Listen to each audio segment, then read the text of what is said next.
Hey there, the team over at DuraTech sent over one of their quick release drill holsters for me to share with you guys. Let's take a closer look. So here's an up close look at the drill holder itself. We have the top portion here that is used to attach to your belt, which has a quick release on it, so it's easy to take it on and off your belt as needed. We have the top portion here that holds the drill, and it does have an adjustable strap here with a release there to keep the drill in place. On each side there are open pockets for tool holding.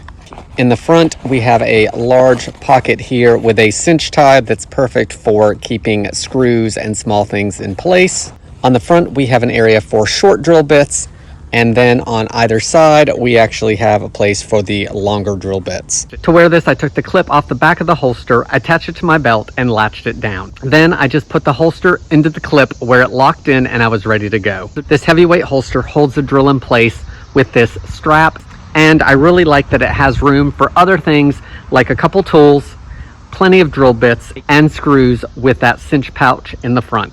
The quick release makes it great for taking it off your belt without having to take the whole thing off when you just need a bit change, or maybe you're taking a break for lunch. I love that it's heavyweight and easy to use. If you are looking for a new drill holster, then I hope this video helps you decide on if this is a good product for you.